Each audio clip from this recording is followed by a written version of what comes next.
Hi, I decided it was time to make another video.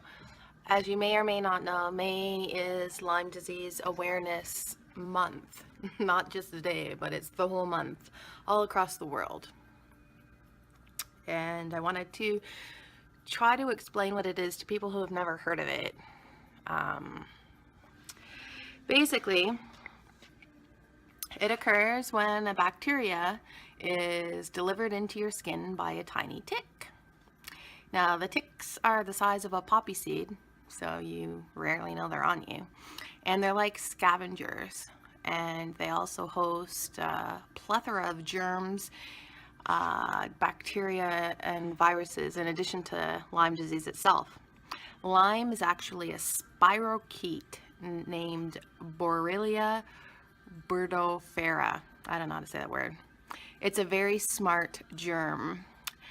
Lyme is so smart that it actually outthinks the immune system, and it can still survive in your body no matter what form of treatment you get, whether it's stem cells, antibiotics, herbal supplements, blah, blah, blah, everything known to man.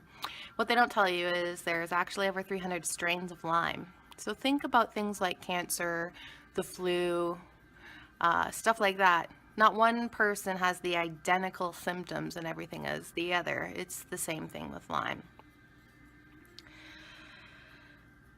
I wanted to tell you a little bit of what Lyme disease is like for me. To go through an entire day of every symptom and every thought and the OCD and everything, it would be too long. It would be a movie.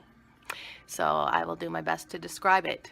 No matter if I get 4 hours sleep or 14 hours straight sleep, I have to set 50 to 60 alarms, true story, in order to wake up. I set them 2 minutes apart. I wake up, you have to take the thyroid medication because Lyme screwed my thyroid an hour before anything else. Go back to bed 30 minutes. Wake up in 30 minutes, take 16 drops of a certain supplement. Go back to bed for 30 minutes. Wake back up, have to eat breakfast to take the Lyme medications. Cannot take this heavy cocktail on an empty stomach, but wait, I can't eat anything that contains corn derivatives, soy, sugar, yeast, sweeteners, wheat, peanuts, gluten, the list is endless. So, okay, I can have coconut milk and berries. I'll make a smoothie and drink that. 20 minutes later, feels like I'm going to puke all over the place because I didn't have enough to soak up all those antibiotics. So that's not very pleasant. I get in the vehicle to go to a medical appointment because I have 8 medical appointments this week. Where am I going? Okay, we got to go to the West End for blood. I end up in the East End. Don't have the slightest concept where I'm going. Once I get figured out in my head, I drive the full 30 minutes to the West End to get my blood done. Why? Because every month I have to get my blood done to check my organs, my cells, and everything to make sure that the antibiotics aren't hurting them or that the disease itself isn't destroying any organs. So I drive 30 minutes to go to one blood clinic because I've been to a dozen. I've been screamed at, yelled at, nose in the air, told of what a disgrace, disappointment, how difficult I make their jobs because I'm covered in edema, I'm puffy, and it's so hard to find my veins. So I'm treated like a piece of garbage on the street. This place treats me like gold, like a friend, like a family, like a person, like a human. And when I remember, I try to bring in wildlife prints of my photography or handmade jewelry or something once a year to say thank you for being so nice to me. When that's done, timer goes off, got to take the probiotic, except I can't swallow. Why can't I swallow? Oh my God, what's happening to me? Why can't I swallow?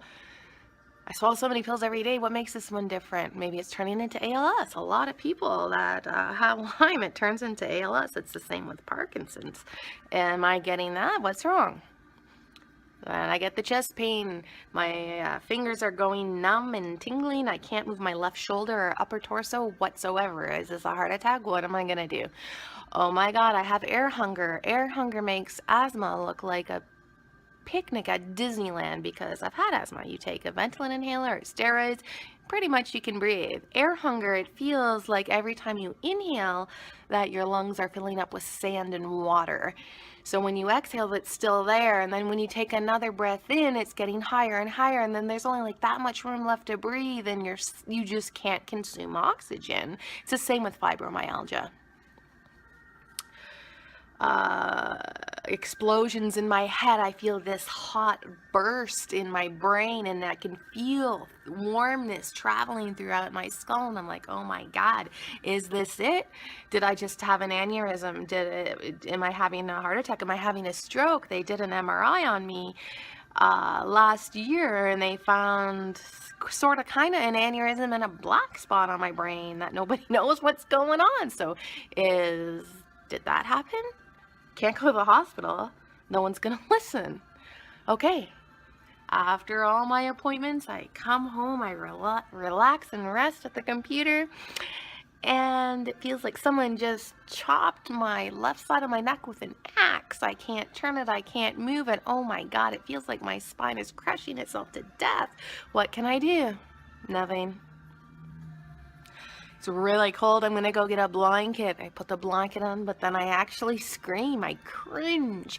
Why? Because it hurts my skin. It actually feels like I'm being electrocuted. I can't wear a sweatshirt or a sweater or wear a blanket around me. It feels like someone beat me with a bag of rocks at the same time being electrocuted. It's my 8th year of battling long-term late-stage Lyme disease, and many beautiful people have made such a huge, profound impact on my life and have tried so much to help me and continue to do so. But I can't do this on my own. I have an appointment at the end of this month to get more treatment, and I desperately need your help. Please, will you help me?